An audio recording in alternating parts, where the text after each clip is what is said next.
അപ്പോൾ നമ്മൾ വന്നിട്ടുള്ളത് ഇന്ന് വടക്കാഞ്ചേരിയിലെ അമ്മൂസിലാണ്. ഇവിടെ നല്ല കിടിലൻ നൂൽ പൊറാട്ട കിട്ടും. നല്ല അഭിപ്രായമാണ്. ഒരു ബീഫിന്റെ കഷ്ണം എടുത്തിട്ട് നൂൽ പൊറാട്ടയിൽ മുക്കിയിട്ട് അതിങ്ങനെ ചുരുട്ടി പിടിച്ചിട്ട് ഗ്രേവി മുക്കിയിട്ടില്ലേ, മോനെ വെള്ളം വിട്ടോ അടിപൊളി. ആള് വെറുതെ പറയാനുള്ള സംശയമുണ്ട്. ബീഫ് അടിപൊളി കേട്ടോ,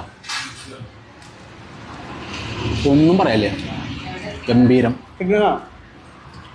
ഈ മീന് നമ്മള് ബീഫും നൂൽപ്പൊറാട്ടയും മാത്രമേ പറഞ്ഞുള്ളൂ. പക്ഷെ അമ്മൂസിലത്തെ മുതലാളി നമുക്ക് എന്ത് ചെയ്യുന്നു, ഒരു എന്താ പറയാ, അവരുടെ സന്തോഷത്തിന് വേണ്ടി ടേസ്റ്റ് ചെയ്ത് നോക്കാൻ പറഞ്ഞു. അങ്ങനെ ടേസ്റ്റ് ചെയ്ത് നോക്കുകയാണ്.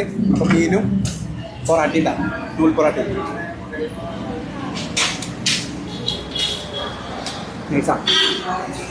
ഇവിടെ മീൻ മപ്പാസ്, മീൻ മുളകിട്ടത്, ബീഫ്, ചിക്കൻ റോസ്റ്റ്, ലിവർ, കക്ക, കൂന്തള്, ചെമ്മീൻ, ഊണിന് പായസമുണ്ട്. 60 രൂപയാണ് നമ്മൾ വാങ്ങുന്നുള്ളൂ. അപ്പോൾ ഗൈസ്, നമ്മുടെ ലൊക്കേഷൻ വരുന്നത് വടക്കാഞ്ചേരി ഓട്ടുപാറ ഹൈവേയിൽ സ്റ്റേറ്റ് ബാങ്കിന് മുന്നിലായിട്ട് അമ്മൂസ് ഹോട്ടൽ.